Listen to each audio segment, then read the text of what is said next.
Hello दोस्तों, आज हम आपके लिए लेकर आए हैं कहानी का 12वां भाग। अगर आपने इस कहानी के पहले के 11 भाग नहीं देखे तो आप चैनल पर जाकर देख सकते हैं। तो चलिए आगे की कहानी शुरू करते हैं। मुंबई, इंडिया। मोक्ष के विला में रूहान की बात सुनकर मोक्ष एकदम फ्रीज हो चुका था। वो धीरे से बोला, वाट डिड यू से मर्डर। दूसरी तरफ से रूहान ने बोला, यश मर्डर। अंतरा की फाइल खुलवाने की बहुत कोशिश की मैं स्टार्टिंग से, और अब जाकर उसकी फाइल खुली है। आई मीन कल सुबह खुली थी। जस्ट तेरी शादी से कुछ टाइम पहले उस फाइल के अंदर ही अंतरा के मर्डर की डिटेल्स है, जिसे इवांसी से छुपाया गया है। मुझे नहीं पता कि उससे क्यों छुपाया गया है। कोई चाहता था कि इवांसी तुझ तक पहुंचे, कोई चाहता था कि तू बर्बाद हो। ये सुनते ही मॉक्स स्टडी रूम की गेट से टिक गया। उसने अपनी आंखें बंद कर ली। आंखें बंद करके उसकी आंखों के सामने शिमला में इवांसी से मिलने से लेकर खाई तक का सारा वक्त चलने लगा था। रूहान फिर से बोला, आई नो मॉक्स, तेरा दिमाग इस वक्त बहुत ज़्यादा खराब हो रहा है, पर मेरी बात अच्छे से सुन। अभी इवांसी पर गुस्सा मत करना, उसे कुछ भी मत बोलना। और मॉक्स बीच में बोला, मैं उसे कुछ नहीं बोलूँगा, क्योंकि वो खुद यहाँ पर कठपुतली बनी है। उसकी इनोसेंस का फ़ायदा उठाकर उसे मुझ तक लेकर आया गया है, और फिर उसके कंधे पर बंदूक रखकर निशाना मुझे बनाया गया है। बोलते हुए मोक्ष ने अपनी आंखें खोली। इस वक्त उसकी आंखों में गुस्सा साफ नजर आ रहा था। रूहान कुछ पल रुककर बोला, थैंक गॉड कि तू उसे गलत नहीं समझ रहा, पर अब क्या करना है। मोक्ष अपनी टेबल की तरफ बढ़ते हुए बोला, पता करना है रूहान, सारी चीज़ क्लियर करनी है, स्टार्टिंग से लेकर अंतरा माथुर और इवांसी माथुर की सारी इन्फॉर्मेशन चाहिए मुझे। उनका खानदान मेरे लिए इम्पोर्टेंट नहीं है, लेकिन मुझे अंतरा का बैकग्राउंड अच्छे से जानना है। मेरी इवांसी पूरी तरीके से क्लियर है, ये बात समझ में आ चुकी है। अच्छे से जानता हूँ मैं उसे, लेकिन अंतरा, कुछ तो गड़बड़ है यहाँ पर। बोलते हुए वो अपनी चेयर पर बैठकर उसने अपना लैपटॉप खोल लिया। रूहान कुछ सोचते हुए बोला, कुछ नहीं, बहुत बड़ी गड़बड़ है। पुलिस वालों का कहना है कि ये केस उससे पहले वहाँ जो इंस्पेक्टर था उसके हाथ में था। मैंने उस इंस्पेक्टर का नाम पता लगवाया है। उसका नाम हरी सिंह है। 2 साल पहले उसका यहाँ से ट्रांसफ़र हो चुका है। बस अभी जानना है कि आखिर वो कहाँ पर है। सारे चिट्ठे वही निकलेगा। मोक्ष अपने लैपटॉप स्क्रीन की तरफ देखते हुए बोला, वो भी निकले और कोई भी निकलेगा। रूहान, पावर है ना हमारे पास। डिटेक्टिव हायर करो और अंतरा का बैकग्राउंड चेक करवाओ। उसके पैदा होने से लेकर उसके मरने से पहले उसकी आखिरी सांस तक की सारी कहानी मुझे जाननी है। बोलकर उसने कॉल कट कर दिया। मोक्स कुछ सोचते हुए बोला, अंतरा माथुर, लग रहा है बहुत सारे राज लेकर दफन हुई हो तुम। कोई बात नहीं, सारे राज धीरे धीरे सामने आएंगे। तुम्हारे इस सुसाइड वाले सारे ड्रामे के चक्कर में मेरी इवांसी ने मेरे साथ क्या किया, बदला लेने आई थी वो।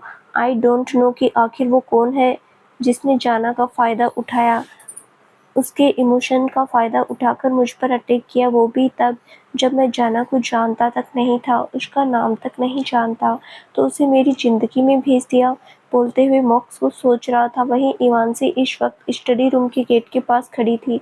वो कुछ सोच रही थी। वो खुद से बोली, अंदर जाऊं या नहीं। उसने कहा था कि ब्रेकफास्ट के बाद आ जाना, पर मुझे जाना क्यों है।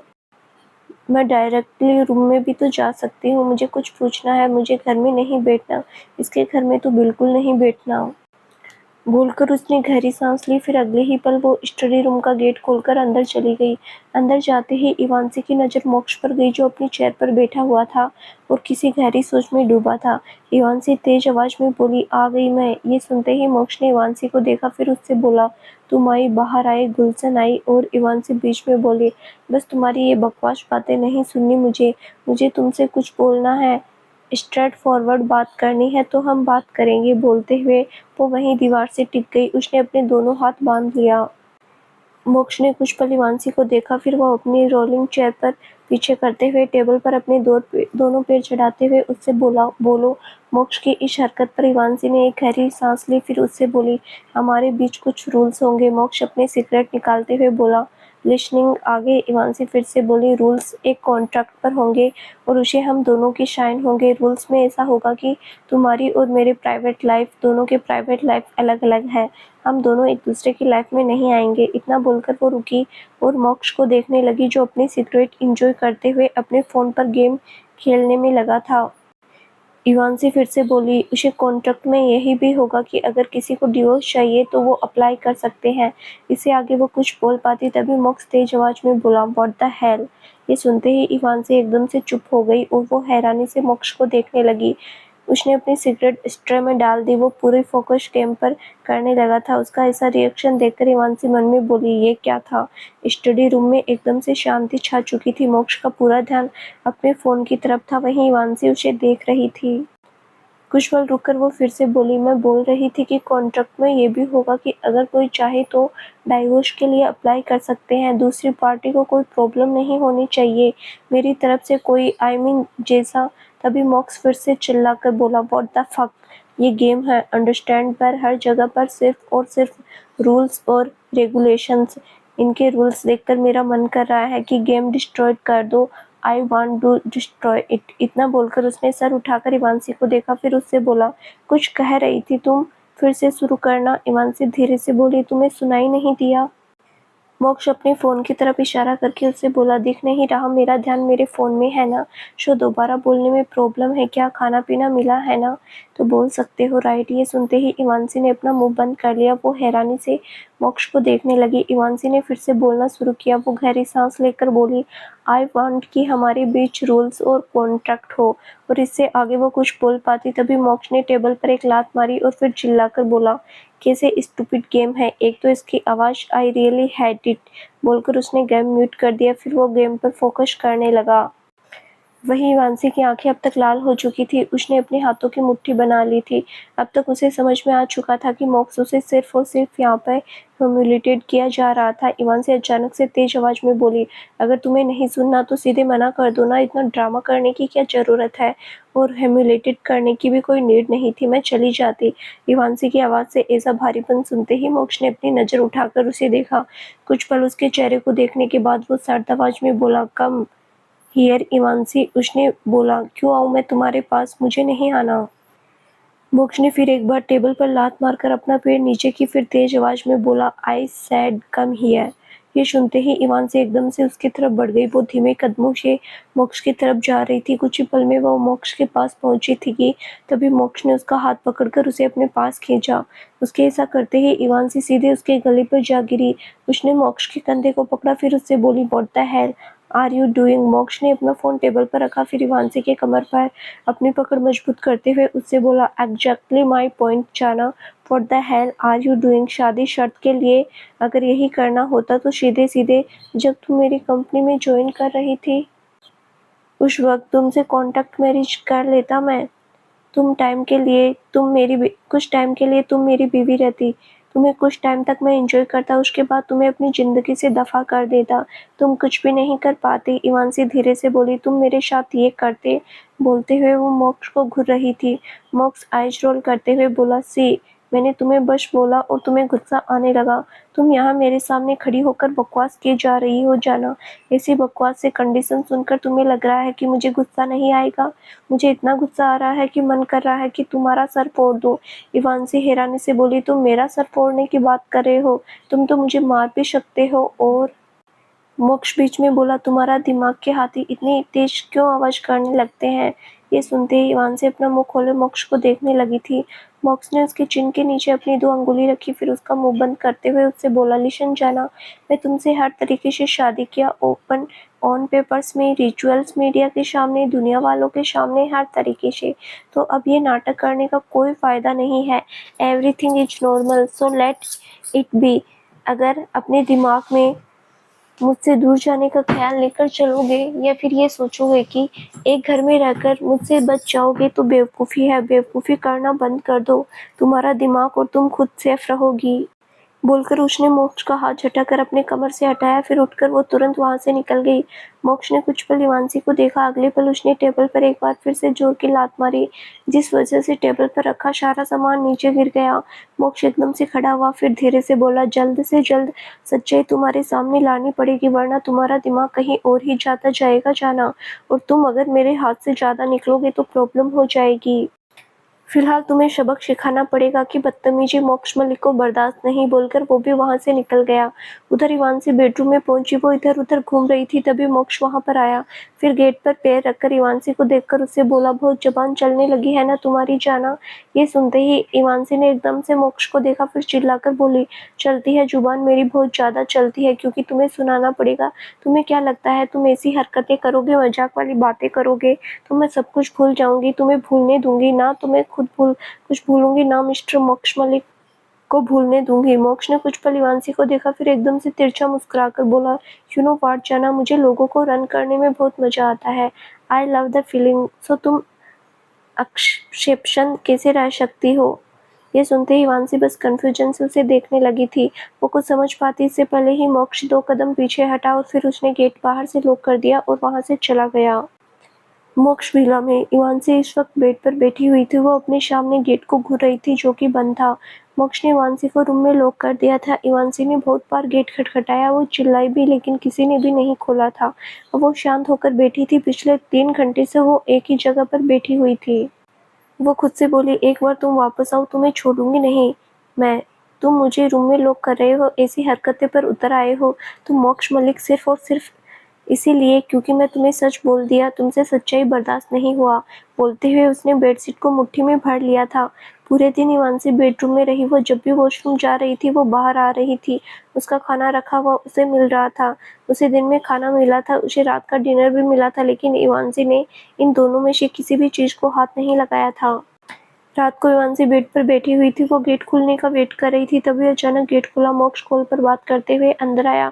मोक्ष ऑन कॉल बोला, यस, उस मीटिंग के ऊपर हम डिस्कशन करेंगे और अगर सामने वाला नहीं माना तो अगले 2 दिनों के अंदर उसे बर्बाद भी करेंगे।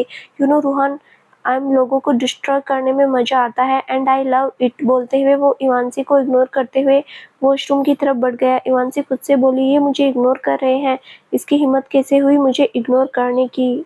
बोलते हुए वो बेड से खड़ी हो गई। फिर उसने अपने दोनों हाथ बांधकर वॉशरूम के गेट की तरफ घूरने लगी। करीब 15 मिनट बाद मोक्ष बाहर आया। वो एक शर्ट और लोअर पहने हुए था। मोक्ष इवांसी को इग्नोर करते हुए बेड के दूसरी साइड जाने लगा, तभी इवांसी ने आगे बढ़कर उसका हाथ पकड़ लिया। इवांसी मोक्ष के सामने आते हुए उससे बोली, तुम मुझे इग्नोर कर रहे हो। मोक्ष ने कुछ पल उसे देखा, फिर अगले ही पल उसने इवांसी से अपना हाथ छुड़ाते हुए एकदम से उसे करीब खींच लिया। इवांसी ने अपने दोनों हाथ उसके सीने पे रखे। वो हैरानी से देखने लगी। मोक्ष इवांसी की आंखों में देखते हुए उससे बोला, तुम्हें इग्नोर नहीं कर रहा जाना, अपना गुस्सा कंट्रोल कर रहा हूँ, मेरा दिमाग खराब है, खराब मत करो। इवांसी अचानक से बोली, मैं तुम्हारा दिमाग खराब कर रही हूँ? या इसके आगे वो कुछ बोल पाते, अचानक मोक्ष ने उसे बेड पर पुश किया। इवांसी एकदम से पीठ के बल बेड पर गिरी। वहीं मोक्ष की नजरें इवांसी की पूरी बॉडी पर घूमने लगी थी। उसकी नजरें उसके चेहरे से होते हुए उसके सीने से लेकर उसके पैरों तक आई। इवांसी ने नाइट ड्रेस पहनी हुई थी। अचानक गिरने से उसकी वो ड्रेस उसके अपर थाई से भी ऊपर आ चुकी थी। मोक्ष धीरे से बोला, फक जाना, तुम मुझे शेड्यूस कर रही हो। ये सुनते ही इवांसी झट से बोली, वाट शेड्यूस? और मैं, नो वे, ऐसा कुछ भी नहीं हूँ, मैं तुम्हें कोई शेड्यूस नहीं कर रही। बोलते हुए वो उठकर बैठी और उसने अपनी नाइट ड्रेस नीचे कर ली। मोक्ष धीरे से बोला, इन हरकतों का कोई फायदा नहीं है। बोलते हुए उसकी नजरें इवांसी के चेस्ट एरिया पर थी।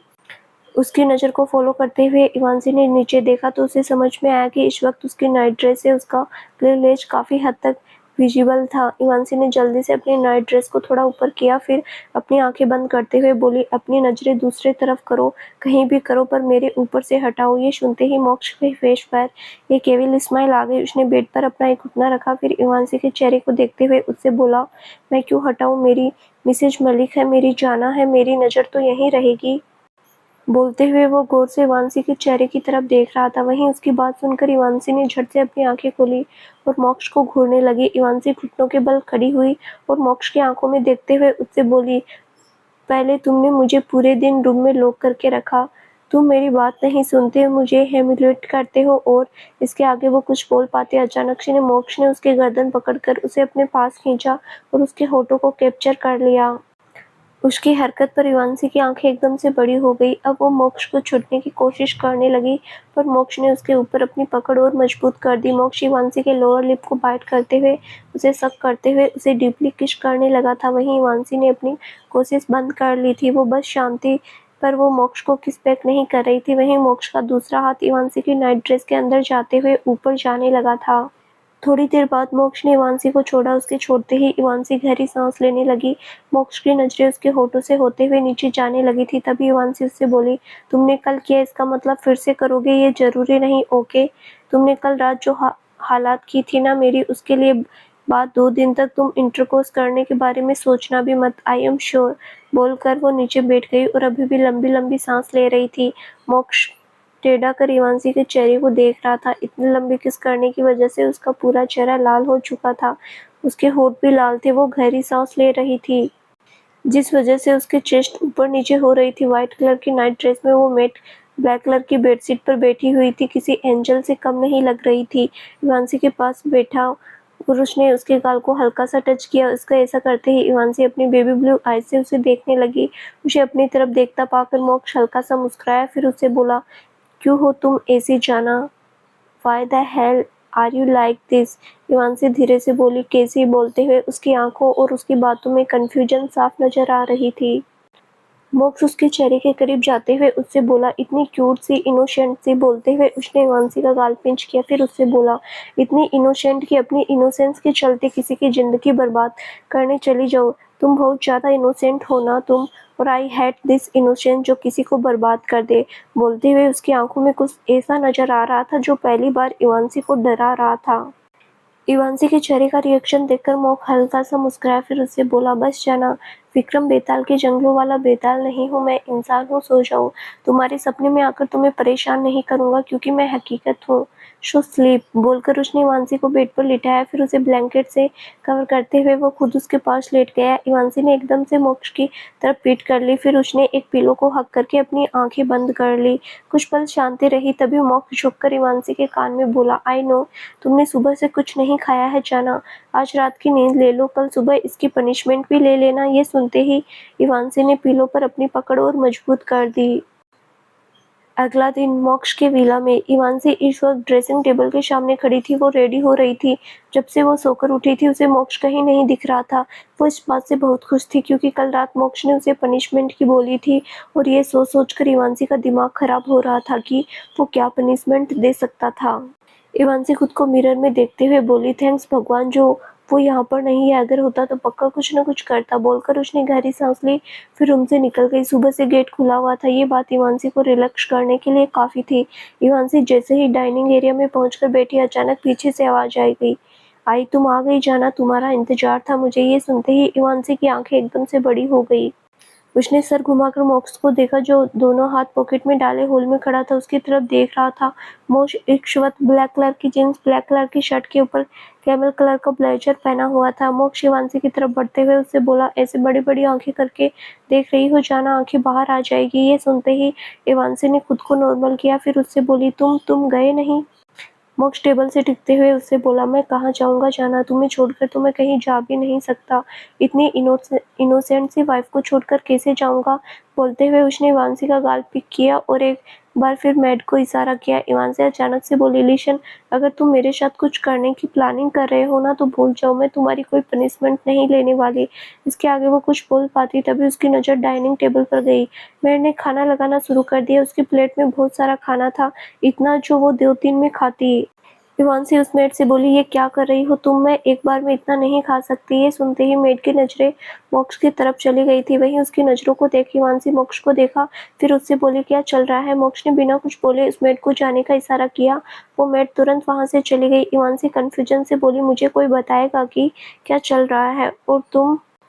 मोक्ष बीच में ही बोला, फिनिश एवरीथिंग। ये सुनते ही वांसी की आंखें हैरानी से बड़ी हो गई। उसने एक बार अपने प्लेट की तरफ देखा, फिर मोक्ष को जो बिना किसी भाव के उसे देख रहा था। वो धीरे से बोली, मैं ये नहीं कर पाऊंगी। तुम? मोक्ष बीच में बोला, करना पड़ेगा जाना, नहीं खाया था ना कल तुमने? तुम्हारे पास खाना गया लेकिन फिर भी तुमने अपना खाना खत्म नहीं किया। तुम नहीं खा रही थी तो 2 दिन का हिसाब तो पूरा करना पड़ेगा। Just finish everything. बोलते हुए उसकी नजरें इवांसी के चेहरे की तरफ थी। इवांसी कुछ पल रुककर बोली, नहीं खाऊंगी मैं तो। क्या? मोक्ष बीच में बोला, क्या चाहती हो जबरदस्ती करूं मैं? कुछ और करूं? अगर नहीं चाहती हो कि मैं कुछ करूं तो चुपचाप से फिनिश करो जाना। यूनो चेक इवेंट कंपनी अभी ग्रंथ पर है, कहीं अगर नीचे आ गई तो फिर जीरो से स्टार्ट करना पड़ेगा। ये सुनते ही इवांसी ने अपने हाथों की मुट्ठी बना ली। उसने कुछ पल मोक्ष को देखा, फिर अपने प्लेट की तरफ देखने लगी। इवांशी ने एक गहरी सांस ली, फिर चम्मच उठाकर उसने खाना शुरू कर दिया। मोक्ष अपने दोनों हाथ बांधकर टेबल से टिककर खड़ा था और इवांशी को खाते हुए देख रहा था। इवांशी चुपचाप खाना खा रही थी। थोड़ी देर बाद उसने पानी पिया, फिर गहरी सांस लेकर उसने वापस खाना शुरू किया। कुछ पल उसका पेट भर चुका था। इवांशी ने मोक्ष को देखा, फिर उससे बोला, स्टॉप इट प्लीज। मोक्ष ने एक बार प्लेट की तरफ देखा, फिर उससे बोला, आधे से ज्यादा खाना बचा हुआ है जाना, अपनी स्पीड बढ़ाओ, जो करना है करो, पर फिनिश एवरीथिंग। ये सुनते ही इवांशी ने अपनी थूक निकली, फिर वो वापस खाना खाने लगी। अब उससे इतना ज़्यादा खाना खा लिया ताकि उसे ऐसा लग रहा था कि उसे वोमिट हो जाएगी। इवांशी ने मुश्किल से एक बाइट लिया। लेते ही उसने अपने मुंह पर हाथ रखा, फिर चेयर से उठकर तुरंत किचन की तरफ भागी। मोक्ष ने एक बार प्लेट की तरफ देखा जिसमें आधा खाना खत्म हो चुका था, आधा बचा हुआ था। वो भी किचन में गए। उसने देखा इवांशी वोमिट किए जा रही थी। उसने अपना पेट पकड़ा हुआ था। मोक्ष इवांशी के पास गया और उसकी पीठ सहलाते हुए उससे बोला, बस जाना आराम से। बोलते हुए उसने इवांशी के बालों को पीछे किया, फिर लगातार उसकी पीठ सहलाने लगा। कुछ पल में ही उसने इवांशी का चेहरा साफ किया, फिर उसे अपनी तरफ घुमाया। इवांशी ने मोक्ष को देखा, फिर उससे बोली, दूर रहो मुझे से। बोलकर उसने मोक्ष को हल्का सा पुश किया, फिर वो 2 कदम पीछे हटकर उससे बोली, ऐसे कौन करता है जबरदस्ती खाना खिलाना, ये क्या होता है, तुम्हें पता है मेरे पेट में दर्द हो रहा है। बोलते हुए उसका गला रुंध गया था, उसकी आंखों से आंसू बहने लगे थे। मोक्ष एकदम से इवांशी का हाथ पकड़कर उसे अपने पास खींचा, फिर उसकी आंखों में देखते हुए उससे बोला, खाने का नुकसान मुझे पसंद नहीं है जाना, और तुमने वही किया कल। लंच और डिनर गया था तुम्हारे पास, तुमने कुछ नहीं खाया, वो नुकसान था। और मुझे अपने कमाए हुए पैसों में से किसी भी चीज़ का नुकसान बिल्कुल नहीं पसंद, और खाना सबसे बड़ी चीज़ है, उसका नुकसान कोई भी करे मैं बर्दाश्त नहीं करूँगा, फिर चाहे तुम ही क्यों ना हो। इवांशी धीरे से बोली, जो किया उसका क्या, मैं आधा खाना खाया ना, आधा तो बचा है ना। तो मोक्ष बीच में बोला, तुम्हारा बचा हुआ खाना मैं खा सकता हूँ जाना, है ना। ये सुनते ही इवांशी बिल्कुल चुप हो गई और वो अपनी आंसू भरी आंखों से उसे देखने लगी। मोक्ष ने बिना कुछ बोले उसका हाथ पकड़ा, फिर उसे खींचते हुए वहां से ले गया। वो सीधे बेडरूम में लेकर गया और बेड पर बैठकर उससे बोला, ज्यादा दर्द हो रहा है। इवांशी दूसरी तरफ देखते हुए बोली, हाँ। इतना बोलकर उसने आंख से फिर से आंसू बहने लगे थे। उसने अपने आंसू साफ किए, फिर मोक्ष को देखा जो कि ड्राइवर से कुछ निकाल रहा था। मोक्ष ने मेडिसिन निकाल कर इवांशी को दिया, फिर उससे बोला, टेक दिस मेडिसिन, थोड़ा सा वॉक करो, आराम मिलेगा। ये सुनते ही इवांशी ने बिना कुछ बोले वो मेडिसिन ले ली, फिर वो खड़ी हो गई। इवांशी मोक्ष को देखते हुए धीरे से बोली, आई हेट यू। बोलकर वो वहां से जाने लगी। तभी मोक्ष ने एकदम से उसे खींचा, जिस वजह से उसकी पीठ मोक्ष के सीने से लग गई। मोक्ष पीछे से उसके पेट पर हाथ रखते हुए उसके कान में बोला, यू कैन हेट मी जाना, पर याद रखना अगर गलती करोगे तो पनिशमेंट मिलेगी। अगली बार से तुम्हारा एक टाइम का खाना मिस हुआ तो आज तो मैं तुम्हें छोड़ दिया है, अगली बार पूरी प्लेट तुम खुद फिनिश करोगी। This is my last warning to you. ये सुनते ही इवांशी ने सर टेढ़ा कर मोक्ष को देखी। मोक्ष ने इवांशी के रेड नोज पर किस किया, जो कि रोने की वजह से बिल्कुल रेड हो चुकी थी। वो धीरे से बोला, बालकनी में जाकर वॉक करो। बोलकर उसने इवांशी के फोरहेड पर किस की, फिर उसे छोड़ दिया। इवांशी बिना कुछ बोले सीधे बालकनी में चली गई थी और मोक्ष तुरंत वहां से निकल गया। मोक्ष मलिक इंडस्ट्रीज। मोक्ष ने यहाँ पर अपनी कंपनी की ब्रांच ज्वाइन कर ली थी।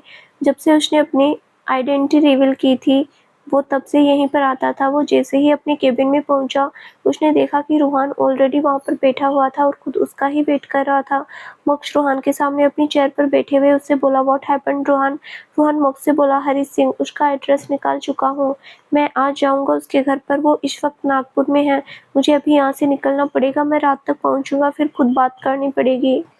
मोक्स ने अचानक से बोला, मैं चलूं। अगर कोई रूहान बीच में बोला, कोई ज़रूरत नहीं है, इवांशी है यहाँ पर, तू उसे अकेला छोड़कर वैसे भी नहीं रह सकता, उसे साथ लेकर हम जा नहीं सकते, तो ये काम मैं करूँगा, डोंट वरी, मैं खुद जाऊँगा हरी सिंह के पास।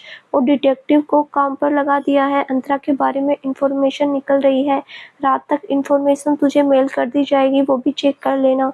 मोक्ष अपने दोनों हाथ टेबल पर टिकते हुए बोला, कौन हो सकते हैं रूहान। शिमला में मैं जब था मैंने किसी से कोई पर्सनल दुश्मनी नहीं रखी थी। हाँ, कुछ लोगों को चलते चलते बर्बाद जरूर किया है, जस्ट प्रोफेशनल था वो सब, फिर पर्सनल दुश्मनी कौन निकालेगा। रोहन अचानक से बोला, कमी थोड़ी है, पूरा का पूरा राजवंश खानदान बैठा है इस चीज के लिए। ये सुनते ही मोक्ष ने रोहन को देखा, फिर धीरे से बोला, विक्रम राजवंश। बोलते हुए उसके फेस पर हल्की सी स्माइल आ गई। रोहन झट से बोला, वो विक्रम राजवंश तेरी शादी में भी आया था, पता नहीं उसने देवांश अंकल से क्या बात की थी, तब से देवांश अंकल बहुत डिप्रेस रहने लगे हैं। मोक्ष अचानक से बोला, तो पता कर, तूने मुझे भेजा था, तूने कहा था कि तू खुद हैंडल करेगा, क्या हैंडल किया तूने।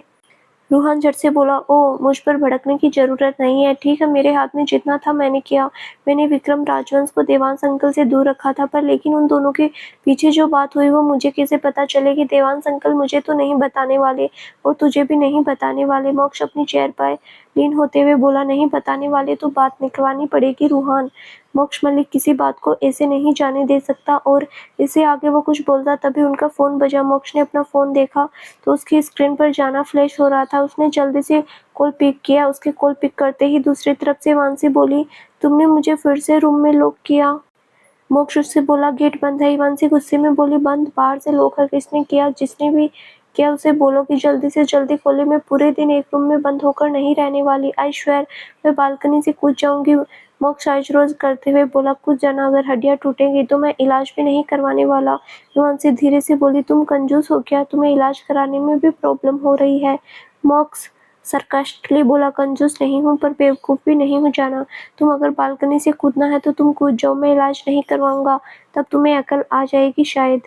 इवांसी बेड पर बैठते हुए गुस्से में बोली, तुम मुझे अकल दो लेकिन तुम मुझे किसी भी रूम में लॉक नहीं करोगे। डेली का लॉक तुमने किया, आज पूरे स्टाफ में से कोई करके चला गया। सबने मुझे पागल समझ रखा है क्या जो रूम में लॉक रहे हमेशा? मोक्ष मुस्कुराते हुए बोला, समझने की जरूरत नहीं है। तुम हो जाना, तुम किसी पागल से कम नहीं हो। जब तुम ऐसे बोलते हो ना तो आई कैन इमेजिन तुम्हारा पूरा चेहरा लाल हो चुका है और तुम लाल पागल लग रही हो।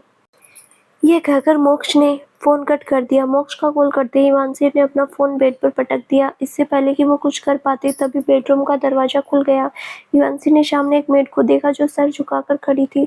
वो चिल्लाकर बोली, दरवाजा किसने बंद किया? बोलते हुए वो बेड से उठी और सीधे मेड की ओर पड़ गई। मेड जोर से बोली, आई एम सॉरी मैम, गलती से मैंने ही बंद कर दिया था। मुझे लगा कि कल की तरह आपको आज भी। इवान बीच में चिल्लाकर बोली, कल की तरह आज भी तुम्हारी नौकरी जाएगी। You understand? Get lost. मुझे इस घर में तुम दिखे ना जाओ। ये सुनते ही मेड अचानक से बोली, पर मैडम आप मुझे ऑर्डर नहीं दे सकती। ये सुनते ही इवांसी ने अपने हाथों की मुट्ठी बना ली। वो मेड को घूरते हुए गुस्से में बोली, ऑर्डर नहीं दे सकती? फाइन, आज रात तक रुको। ऑर्डर क्या, आज तुम्हारी इज्जत भी अच्छे से जाएगी। Get lost. ये सुनते ही मेड तुरंत वहां से चली गई। इवांसी खुद से बोली, मैं ऑर्डर नहीं दे सकती मोक्ष मलिक, अगर आज तुमने मेरे साथ नहीं दिया ना तो आई श्योर मैं घर छोड़कर भाग जाऊंगी। बोलते हुए उसने गहरी सांस ली। फिर कॉरिडोर से जाते हुए वो आगे बढ़ गई। इवांसी पूरे घर को एक्सप्लोर कर रही थी और एक्सप्लोर करते करते वो टेरेस पर पहुंची। टेरेस का सीन देखते हुए उसके फेस पर हल्की सी मुस्कान आ गई थी क्योंकि आजकल मौसम थोड़ी बारिशी हो रहा था जिस कारण धूप नहीं निकल रही थी। इस समय भी मौसम काफी ठंडा था, इसीलिए सामने का सीन काफी अच्छा दिख रहा था। विला के थोड़ी दूर पर एक पार्क था। उस पार्क में लोग आने जाने लगे हुए थे। हिमांशी धीरे से बोली, कितनी इजी होती है ना लाइफ बचपन में, ना किसी चीज की फिक्र ना कोई टेंशन। जब तुम थी मेरी लाइफ में कोई टेंशन नहीं थी। अंतरा देखो ना, तुम मुझे ऐसे छोड़कर गई कि अब लाइफ में ऐसे लोग आ चुके हैं जिनके बारे में मैंने कभी सोचा भी नहीं था। बोलकर उसने गहरी सांस ली। फिर रेलिंग पर अपने दोनों हाथ टिकाकर हिमांशी आसमान की तरफ देखने लगी। वहीं दूसरी तरफ अपनी मीटिंग करने के बाद मोक्ष कॉन्फ्रेंस रूम से निकलकर केबिन की तरफ जा रहा था। तभी रूहान उसके पास आया और उससे बोला, शिवन इंडिया के लिए निकल चुका है। मोक्ष अपने फोन पर कुछ टाइप करते हुए उसे बोला, तो आने दो उसे। आई टोल्ड यू, रूहान की शादी होने के बाद शिव को आना है या जाना है उससे मुझे मतलब नहीं। रही बात मेरी जाना की, तो मेरी जाना इस बार वो करेगी जो मैं चाहता हूँ। बोलते हुए उसके फेस पर एक तिरछी मुस्कान आ गई थी। मोक्ष अपने केबिन पहुंचा, फिर उसे टेबल की तरफ बढ़ गया। वहीं रूहान उसके पीछे। तूने मानसी को मैनिपुलेट किया है ना इस चीज को लेकर कि शिव को तूने इंडिया नहीं आने दिया, उसके आने के हर रास्ते ब्लॉक किया है। अब फाइनली उसे तूने छूट दे दी, वो आएगी और हिमांशी खुद उसे अपनी लाइफ से दफा करेगी, राइट? मोक्ष ने रूहान को देखा, फिर उससे बोला, Ruhaan I am very possessive man, पर मैं बात बात पर अपनी पजेसिवनेस का नारा लगाकर नहीं बैठूंगा। एक बार मैं बोलूंगा I am like this, okay, वो मेरी है, मेरी जाना तो कोई शिव क्या कोई भी उसकी जिंदगी में नहीं रह सकता मेरे अलावा। मोक्ष की बातों में सीरियसनेस और पजेसिवनेस साफ नजर थी, जिसे सुनते ही रूहान ने एक गहरी सांस ली। फिर धीरे से बोला, कुछ नहीं कहा जा सकता, अब रात का वक्त। मोक्ष मलिक विला में। मोक्ष ने अपनी गाड़ी पार्किंग लॉट में पार्क की। फिर वो गाड़ी से उतरकर सीधे विला के अंदर जाने के लिए बढ़ गया। तभी उसके फोन पर एक नोटिफिकेशन आया। मोक्ष ने मैसेज चेक किया तो रूहान का मैसेज था जिसमें लिखा था कि वो नागपुर पहुंचने वाला था। ये मैसेज देखने के बाद मोक्ष सीधा अंदर चला गया। मोक्ष जैसे ही अंदर गया उसकी नज़र इवांसी पर गई, जो कि हॉल में सोफे पर बैठी हुई थी और बार-बार टाइम देख रही थी। मोक्ष उससे बोला, जाना। ये सुनते ही इवांसी एकदम से खड़ी हो गई, फिर उसकी तरफ बढ़ते हुए उससे बोली, मैं कब से तुम्हारा वेट कर रही थी, तुम इतनी लेट क्यों आते हो? बोलते हुए वो सामने आकर रुकी। मोक्ष सरकास्टिकली बोला, क्या बात कर दी तुमने जाना? आज मैंने तुम्हें लॉक नहीं किया तो तुम्हें खुद अक्ल आ गई। This is so amazing. इवांसी आई रोल करते हुए बोली, ऐसा कुछ भी नहीं है। ठीक है, मुझे तुमसे कुछ चाहिए। मोक्ष ने इवांसी को कमर से पकड़ते हुए एकदम से अपने करीब खींचा, फिर उससे बोला, क्या चाहिए जाना? I am listening. तुम जो बोलोगी तुम्हें मिल जाएगा, बोलकर उसने इवांसी के गाल पर किस किया, फिर उसके चेहरे को देखने लगा। इवांसी कुछ पल रुककर बोली, जिस नाइट ने बेडरूम का डोर बंद किया था, आई वांट कि तुम उसे फायर करो, वो भी अभी के अभी। ये सुनते ही मोक्ष गौर से इवांसी के चेहरे को देखने लगा। वो अचानक से बोला, डिड समथिंग? इवांसी झट से बोली, यस। डोर खोलने के बाद जब मैंने उसे गुस्से में बोला कि उसे मैं जॉब से निकाल दूंगी, तो उसने कहा कि मैं उसे ऑर्डर नहीं दे सकती। आई एम योर वाइफ ना, she can't insult me like this. तुम उसे अभी के अभी निकालो, मुझे वो नहीं चाहिए इस घर में। बोलते हुए इवांसी के चेहरे पर गुस्सा साफ नजर आ रहा था। मोक्ष ने कुछ पल इवांसी को देखा, फिर तेज आवाज में बोला, एवरीबडी राइट नाउ। उसका ऐसा कहते ही सारे मेड और सर्वेंट वहां पर आ चुके थे। मोक्ष ने उन सब की तरफ देखा, फिर इवांसी से बोला, कौन था जाना? उसका सवाल सुनकर इवांसी की नजर उस मेड पर गई जो सर झुकाकर खड़ी थी। वो वही थी जिसने डोर लॉक भी किया था और खोला भी था। इवांसी उस मेड की तरफ पॉइंट करते हुए बोली, ये थी वो। मुझे समझ में नहीं आया कि किसने मुझे लॉक क्यों किया। इसका रीजन बहुत ही बकवास था और लॉक खोलने के बाद इसके बोलने का लहजा खराब था। मैं बेवजह किसी के ऊपर नहीं जाती, ये मुझे बिल्कुल नहीं पसंद। सी पोक्ड मी, सी इंसल्ट मी। मोक्ष ने इवांसी के पीछे से हट किया, फिर उसके कंधे पर चिन टिकाते हुए उस मेड को देखकर उसे बोला, लॉक करने का रीजन? मेड अचानक से बोली, आई एम सॉरी सर, मुझसे गलती हो गई। मुझे लगा कल आपने लॉक किया तो मैडम को आज भी लॉक करना होगा। और मुक्स बीच में बोला, बहुत ज्यादा लगने लगता है लोगों को, थोड़ी छूट क्या दे दी? सर पर चढ़ने नहीं लगते हैं ना मीरा? ये सुनते ही हेड मीरा एकदम से बोली, आई एम सॉरी सर, मुझे नहीं पता था उसने ऐसी कोई हरकत की है। बोलते हुए मीरा ने मेड को घूरा, फिर वो मोक्ष को देखने लगी। मोक्ष हल्का सा मुस्कुराकर बोला, क्या कहा था मैंने कल सुबह? मेरी जाना को कोई तकलीफ नहीं होनी चाहिए। अगर उसे कोई तकलीफ हुई तो बात तुम सब पर आएगी, पछताओगे तुम लोग, और पछताने के दिन इतनी जल्दी आ गए। बोलते हुए उसने मानसी के कान पर किस किया, फिर उसने अपनी तरफ घुमाकर उससे बोला, जाना किस में? इवांसी धीरे से बोली, क्या? बोलते हुए उसने मुड़कर एक बार शब को देखा, फिर मोक्ष को। मोक्ष इवांसी के चेहरे पर आते हुए बालों को पीछे करते हुए उसे बोला, जाना आई सेड किस में। तुम्हारे कान बिल्कुल ठीक है ना? तुम मेरे कान के पर्दे फाड़ने के लिए रेडी हो? मुझे समझ में आता है, लेकिन मेरा ऐसा कोई इरादा नहीं था, इसीलिए आई थिंक तुम्हारे कान सही होंगे। इवांसी धीरे से बोली, टॉपिक कुछ हो रहा है और तुम टॉपिक से भटक रहे हो। बात यहाँ पर। मॉक्स बीच में बोला, मैं टॉपिक से कभी नहीं भटका जाना, कभी भी नहीं। बोलते हुए वो इवांसी की आंखों में देख रहा था।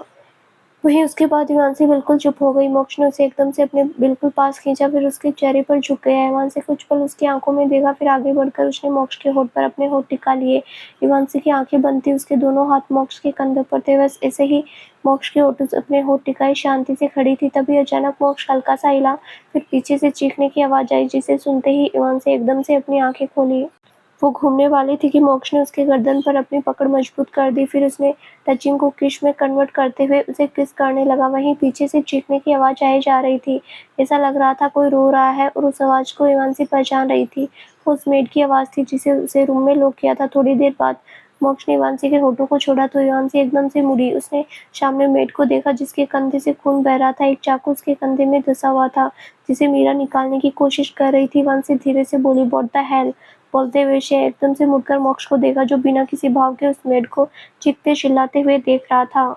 इवांसी धीरे से बोली, ये क्या किया तुमने? मैंने बस उसे निकालने के लिए बोला था, तुम क्या कर रहे हो? मोक्ष ने अपनी नज़र इवांसी की तरफ की, फिर उसे बोला, गलती की सजा दे रहा हूँ, जाना, बीच में मत आना। बोलकर उसने इवांसी के कंधे पर हाथ रखकर उसे साइड किया, फिर सीधे उस मेड की तरफ बढ़ गया। मोक्ष उस मेड के सामने आकर रुका, फिर उसने अपनी 2 अंगुलियों से मीरा को पीछे होने का इशारा किया। मीरा एकदम से पीछे हट गई। वो चाकू अभी भी मेड के कंधे में धंसा हुआ था। मोक्ष अपने दोनों हाथ पॉकेट में डालकर धीरे से बोला, नाम? मीरा।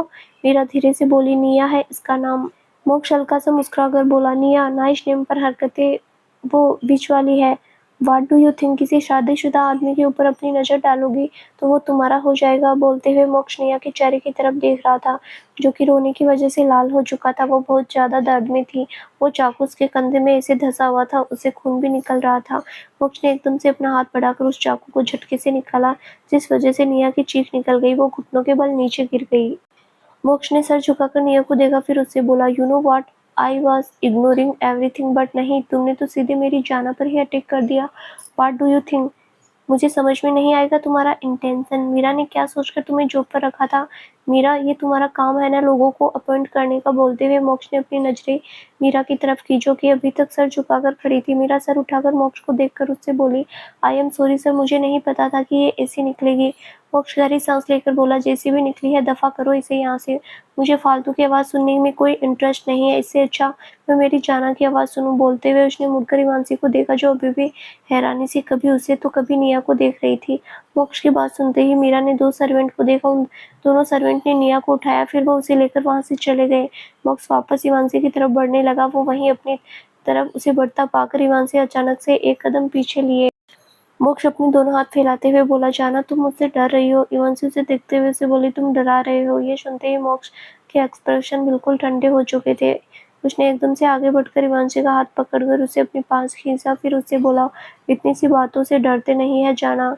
डोंट वरी, हल्की सी चोट दी है मैंने, वो भी इसीलिए क्योंकि उसने गलती की थी। जब गलती करी है तो पनिशमेंट लेनी पड़ती है, राइट? हिमांशी धीरे से बोली, तुम पागल हो मोक्ष। मोक्ष उसकी आंखों में देखते हुए उसे बोला, बिल्कुल तुम्हारे लिए, तुम्ही ने तो किया है। ये सुनते ही हिमांशी की हार्ट बीट एकदम से बढ़ चुकी थी। वो कुछ बोलने वाली की थी, तभी मोक्ष उससे बोला, कोई ज़रूरत नहीं है कुछ भी बोलने की जाना, बस कुछ सुना नहीं है मैंने, इसीलिए फॉरगेट एवरीथिंग। डिनर किया तुमने? उसका सवाल सुन हिमांशी ने बिना कुछ बोले बस नाम में सिर हिला दिया। वो अभी भी मोक्ष को देख रही थी। मोक्ष ने हिमांशी का हाथ पकड़ा, फिर उसे सीधे डाइनिंग एरिया की तरफ लेकर चला गया। उसने हिमांशी को बिठाया और खुद भी उसके बगल में बैठकर उसकी चुटकी बजा दी। थोड़ी देर में उन दोनों के सामने खाना लग चुका था। मोक्ष अचानक से बोला, तुम मुझे खिला सकती हो जाना, मैं बुरा नहीं मानूंगा। इवान से धीरे से बोली, तुम्हारे पास हाथ है ना, खुद खा लो। बोलते हुए उसने एक नज़र मोक्ष को देखा, फिर वो जैसे ही देखने वाली थी कि मोक्ष ने उसका हाथ अपनी तरफ लिया और उसके हाथ में जो चम्मच था उसका बाइट खुद ले लिया। इवान से हैरानी से बोली, ये क्या कर रहे हो तुम, बच्चे हो क्या? मोक्ष मुस्कुराते हुए बोला, तुम जो मर्जी हो वो समझ लो, मैं कुछ नहीं बन जाऊंगा। बोलते हुए उसकी आंखों में देख रहा था। विवान से गहरी सांस लेकर बोली, मोक्ष प्लीज, तुमने अभी मेरे सामने क्या किया है, मुझे ये चीज़ डाइजेस्ट नहीं हो रही। प्लीज ऐसे नॉर्मल बिहेव मत करो जैसे तुमने अभी किसी को मारा नहीं है। मोक्ष बेफिक्रे अंदाज में बोला, जान से नहीं मारा जाना, सो रिलैक्स। ये सुनते ही इवांशी ने कुछ पल उसे देखा, फिर अपना सर हिला दिया। वो खुद भी खा रही थी, जो मोक्ष को भी खिला रही थी, क्योंकि उसे पता था कि मोक्ष बहुत जिद्दी था। थोड़ी देर उन दोनों को खाना खत्म हो चुका था। फिर मोक्ष इवांशी को सीधे बेडरूम में लेकर गया। बेडरूम में पहुंचते ही उसने हिमांशी को वॉशरूम जाने का इशारा किया और खुद अपना फोन लेकर बालकनी में चला गया। बालकनी में जाकर मोक्ष ने रूहान को कॉल किया। कॉल पिक होते ही वो बोला, कहाँ पहुंचे? दूसरी तरफ से रूहान बोला, पहुंच चुका हूँ नागपुर, अभी नहीं कल सुबह मिलूंगा उस इंस्पेक्टर से। मोक्ष शांत की तरफ देखते हुए बोला, फाइन, याद रखना रूहान, हर छोटी से छोटी चीज पर ध्यान जाना चाहिए, तुम्हारा कुछ भी मिस नहीं होना चाहिए। यही एक टाइम है जहाँ पर समझ में आए कि आखिर बात क्या है। मुझे मेरी जाना को बताना है कि वो जो समझ रही है ऐसा कुछ नहीं है। बोलकर उसने कॉल कट कर दिया। थोड़ी देर बाद मोक्ष अंदर गया। उसने देखा हिमांशी बेड पर बैठी हुई थी और कुछ सोच रही थी। वो सीधे उसके पास पहुंचा, फिर उससे बोला, व्हाट आर यू थिंकिंग जाना, इतनी शिद्दत से क्या सोच रही हो तुम मेरे अलावा? हिमांशी ने एक नज़र उसे देखा, फिर धीरे से बोली, मेरी मैनेजमेंट कंपनी है, तुम्हें पता है ना, मुझे वापस ज्वाइन करनी है। मैं ज़्यादा दिन तक रूठ नहीं रह सकती। तुमने मेरी कंपनी के नाम पर मुझे ब्लैकमेल किया, अभी वही दांव पर लगी हुई हूँ क्योंकि मैं उस कंपनी से दूर हूँ। मोक्ष हिमांशी के बालों को अपनी अंगुलियों में घुमाते हुए उससे बोला, तो तुम्हें रोका किसे है जाना? जहाँ जाना है जाओ, जो करना है करो। ये सुनते ही हिमांशी एकदम से उसे देखा, फिर हैरानी से बोली, तुम मुझे रोक नहीं रहे मोक्ष? मोक्ष उसकी आवाज़ में देखते हुए उसे बोला, डू यू रियली थिंक कि मैं तुम्हें बाहर जाने से रोकूंगा? एक्चुअली रोक सकता हूँ, बट मैं अभी चाहता हूँ कि तुम्हें बाहर की दुनिया देखना बहुत ज़रूरी है। गुड फॉर यू मतलब इवांसी बीच में बोली, तुम्हारे मतलब नहीं समझना मुझे बस इतना जानना है कि क्या चल रहा है तुम्हारे दिमाग में। तुम ऐसे नहीं मुझे जाने दोगे, पक्का कोई ना कोई वजह है, तुमने कुछ किया तो नहीं ना मेरी कंपनी के साथ। मोक्ष इससे आगे वो कुछ बोल पाती, मोक्ष उसके हाथ रखकर उसे चुप करा दिया। वो चिढ़ते हुए बोली, एक बार बोलना शुरू करते हो तो तुम रुकती नहीं हो जाना। ऐसा लगता है कि तुम बोलते बोलते मेरे कान के पर्दे का क्रियाक्रम करोगी, मानोगी। ये सुनते ही इवांसी बड़ी बड़ी आंखों से उसे देखने लगी। मोक्ष ने इवांसी के मुंह से अपना हाथ हटाया, फिर उससे बोली, चुप रहना, बकवास नहीं करनी तुम्हें। इवांसी कुछ बोलने वाली थी कि मोक्ष उसे घूरने लगा। उसे अपनी तरफ घूरता पाकर इवांसी ने अपना मुंह बंद कर लिया। मोक्ष उससे बोला, मैं कुछ प्लान नहीं कर रहा, मुझे कोई ज़रूरत नहीं है प्लानिंग करने की। तुम्हें जहाँ जाना है तुम जाओ, तुम्हारी कंपनी तुम्हारी है, तुमने खुद बनाई है, तो तुम्हारी मेहनत के ऊपर अपनी नज़र नहीं डालने वाला मैं, या फिर ख़राब नहीं करने वाला। ये काम तुम्हारे होंगे, मेरे नहीं।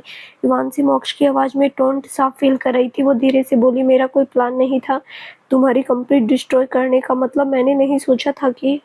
मोक्स बीच में बोला, तुम ना सोचकर इतना कुछ कर गई, अगर सोचती क्या पता क्या कर। अच्छी बात है कि तुमने सोचा नहीं, एहसान कर दिया मेरे ऊपर। नाउ स्लीप बोलकर उसने इवांसी को लेटा दिया, खुद भी उसके पास लेट गया। मोक्ष ने बिना कुछ बोले इवांसी को अपने सीने से लगाया और फिर उसके सिर पर किस करके मन में बोला, कल एक सरप्राइज मिलेगा, जाना। तुम्हें वो सरप्राइज बहुत पसंद भी नहीं आया तो ऑफकोर्स मुझे मजा जरूर आएगा। सोचते हुए उसके फेस पर एक हल्की सी स्माइल आ गई थी। अगली सुबह एक्टिव म्यूजिक की आवाज के साथ इवांसी की नींद एकदम से खुल गई। वो उठकर बैठी, फिर गुस्से में बोली, व्हाट द हेल, इसी पागलों की तरह म्यूजिक किसने चला रखा है। बोलते हुए उसने अपनी नजरें चारों तरफ घुमाई। इस वक्त वो बेडरूम में अकेली थी। इवांसी नींद में ही खड़ी हुई थी। बेडरूम से निकलकर वो सीधे आवाज की डायरेक्शन में चली गई। कुछ पल इवांसी जिम के रूम के सामने खड़ी थी। उसने अंदर देखा, मोक्ष इस वक्त अपनी एक्सरसाइज कर रहा था। वहीं साथ में म्यूजिक सिस्टम पर म्यूजिक चल रहा था। वहां पर 2-3 म्यूजिक सिस्टम लगे हुए, वो सब लाउड अपनी हाईएस्ट वॉल्यूम पर थे। ईमान से अपने दोनों कानों को कवर करते हुए चिल्लाकर बोली, अब तुम्हारे कानों के पर्दे नहीं फटे हैं, मेरे बोलने से तुम्हारे कान के पर्दे फटने लगते हैं। बोलते हुए वो मोक्ष को देख रही थी, जिसे अभी तक उसकी बात नहीं सुनी थी। इस वक्त मोक्ष शर्टलेस था, सिर्फ और सिर्फ लोअर पहनी थी। वो इवांसी को अपनी पीठ के ट्राइसेप्स की एक्सरसाइज कर रहा था। इवांसी फिर से बोली, तुम्हें सुनाई नहीं दे रहा क्या? इसके उतना चिल्लाने के बाद भी मोक्ष ने मुड़कर एक बार भी उसे देखा तक नहीं था। उसका ऐसा रिएक्शन देख इवांसी गुस्से में पागल होने लगी थी। वो अपने दोनों कानों को कवर किए हुए आगे उसने सीधे मोक्ष का हाथ पकड़कर उसे अपनी तरफ घुमाया। एक डंबल इवांसी के चेहरे से लगने वाला था कि मोक्ष ने अपना हाथ पीछे कर लिया। फिर वो इवांसी को देखने लगा। इवांसी ने एक नज़र उस डंबल को देखा, फिर धीरे से बोली, अगर ये मुझे लगता ना तो आई श्वेयर मैं तुम्हारी शक्ल बिगाड़ देती। मोक्ष आई रोल करते हुए बोला, वो तो तुम पहले भी कर चुकी हो, कुछ नया बताओ। बोलकर वो वापस से अपनी एक्सरसाइज पर फोकस करने लगा। उसकी बात सुनते ही इवांसी कुछ पल अपनी जगह पर खड़ी रही, फिर उसके सामने चिल्लाकर बोली, ये जो तुमने बकवास चला रखी है इसे बंद करो। मोक्ष इवांसी को साइड करते हुए उससे बोला, मेरा मूड नहीं है। इवांसी कुछ पल अपनी जगह पर खड़ी रही, फिर उसने अपनी नजरें एक तरफ घुमाई। उसका नजर म्यूजिक सिस्टम के रिमोट पर गई। अगले ही पल उसने सारा म्यूजिक बंद कर दिया। म्यूजिक के बंद होते ही मोक्ष ने अपनी आंखें बंद कर ली। फिर अगले ही पल अपनी आंखें खोलकर वो डायरेक्टली इवांसी की तरफ मुड़ा और चिल्लाकर बोला, क्या है? उसके चिल्लाने से इवांसी 2 कदम पीछे हट गई। वो हैरानी से मोक्ष को देखने लगी, जो गुस्से में उसे घेर रहा था। इवांसी धीरे से बोली, तुम? मोक्ष बीच में बोला, तुम क्या? तुम हर जगह मनमानी करनी जरूरी है? बेडरूम में थी ना, यहाँ तक आने की जरूरत क्या थी? इवांसी धीरे से बोली, मुझे आवाज आ रही थी। मोक्ष उसकी तरफ बढ़ते हुए उससे बोला, इतनी तेज आवाज नहीं थी कि तुम्हारी नींद टूट जाए। तुम्हारी नींद खुली क्योंकि तुम्हें उठना था। ओके, यहाँ आकर तमाशा करने से अच्छा बहाना है। बोलते हुए उसने इवांसी के हाथ से रिमोट छीना, फिर रिमोट उठाकर एक कोने में फेंक दिया। वो रिमोट एकदम से टूट गया। इवांसी ने एक बार टूटे हुए रिमोट को देखा, फिर उसने मोक्ष को देखा जो अभी भी गुस्से में था। वो धीरे से बोली, आई एम सॉरी। बोलकर वो वहां से जाने के लिए मुड़ी। वहीं उसकी आवाज सुनकर मोक्ष को रियलाइज हुआ कि वो तब से इवांसी पर चिल्ला रहा था। इवांसी बाहर जाने वाली थी, तभी मोक्ष उसके हाथ पकड़कर उसे एकदम से अपनी तरफ खींचा। वो सीधे उसके सीने से टकरा गई। इवांसी का सिर इस वक्त नीचे था। मोक्ष धीरे से बोला, जाना, इधर देखो। ये सुनते ही इवांसी ने अपने सर उठाकर उसे देखा। इस वक्त उसकी आंखों में आंसू थे। मोक्ष उसके चेहरे को अपने हाथों में भरकर बोला, hey I am sorry, okay, don't cry. जाना। ये सुनते ही इवांसी की आंखों से आंसू बहने लगे थे। वो रोने लगी थी। उसे रोता देखकर मोक्ष धीरे से बोला, व्हाट द फक। इवांसी धीरे से बोली, लीव मी। बोलकर उसे दूर जाने वाली थी, तभी मोक्ष उसके ऊपर अपनी पकड़ मजबूत कर फिर उससे बोला, no I am not leaving you no. सबसे पहले रोना बंद करो तुम। इवांसी उसे देखकर उसे बोली, तुम्हें क्या फर्क पड़ता है? रिमोट तोड़ना है तो तोड़ो, मुझ पर चिल्लाना है चिल्लाओ, मैं जा रही हूँ, मैं नहीं करूंगी तुम्हें परेशान। खुश रहो। बोलकर उसने अपने आंसू साफ किए। उसे छूटने की कोशिश कर रही थी पर मोक्ष की पकड़ उस पर बहुत मजबूत थी। मोक्ष गहरी सांस लेकर बोला, आई सेड सॉरी जाना, मैं गुस्से में था, मेरा मूड ऑलरेडी खराब था, ऊपर से तुमने आकर और खराब कर दिया। ईवान से सुबकते हुए उसे बोली, फाइन, मैंने दिमाग खराब कर दिया, जा रही हूँ मैं, तो छोड़ो ना मुझे, अब क्यों नहीं छोड़ रहे? मोक्ष तेज आवाज में बोला, आई सेड स्टॉप इट जाना। ये सुनते ही ईवान से बिल्कुल शांत हो गई। वो मोक्ष को देखने लगी। मोक्ष ने इवांशी को वहीं स्टूल पर बिठाया, फिर उसके सामने घुटनों के बल बैठकर उससे बोला, इतनी सी बात पर कौन रोता है? बोलकर वो उसके आंसू साफ करने लगा था। इवांशी उससे बोली, तुम्हारा जैसा इंसान रुलाएगा तो किसी को भी रोना आ ही जाएगा, मैं जा रही हूँ। बोलकर वो उठने ही वाली थी, तभी मोक्ष उसके दोनों घुटनों पर अपना हाथ रख लिया। इवांशी ने गहरी सांस ली, फिर वो लाचारगी से मोक्ष को देखने लगी। मोक्ष धीरे से बोला, इस्माइल। इवांशी कन्फ्यूजन से बोली, तो क्या चाहते हो तुम कि मैं इस्माइल करूँ? मोक्ष हाँ में सिर हिलाकर बोला, दिमाग थोड़ा धीरे चलता है तुम्हारा। इवांशी गुस्से में बोली, मेरा दिमाग धीरे नहीं चलता, मेरा दिमाग सही चलता है, तुम्हारा दिमाग कुछ ज़्यादा ही तेज चलता है। सुबह सुबह मुझे रुला रहे हो तुम, मैं पूरे दिन रोती रहूंगी। ये सुनते ही मोक्ष कुछ पल उसे देखा, फिर धीरे से बोला, रोना तो है। इवांशी उससे बोली, क्या बोला तुमने? मुझे सुनाई नहीं दिया। मोक्ष उसकी राइट नोज को हल्का सा टेप करते हुए उससे बोला, ये कि तुम बिल्कुल लाल बंदरिया लग रही हो, गुस्से में भी लाल बंदरिया लगती हो, रोते हुए भी, एक्चुअली रोते हुए बंदरिया कम टमाटर ज़्यादा लगती हो। इवांशी गुस्से में बोली, ये तो मैं भूल गई थी, तुमने मुझे लाल बंदरिया बोला। मैं तुम्हें लाल बंदरिया दिखती हूँ ना? तो तुम एलिगेटर हो, सबको खा जाने वाले, तुम गंदे वाले एलिगेटर हो। बोलकर उसने मोक्ष को हल्का सा पुश किया, फिर तुरंत उठकर वहां से भाग गई। मोक्ष ने उसे जाते देखा, फिर हल्का सा हंस दिया। तो दोस्तों, आगे क्या होगा जानने के लिए इस कहानी का अगला भाग जरूर देखें, जो बहुत जल्द ही इस चैनल पर प्रसारित किया जाएगा। धन्यवाद।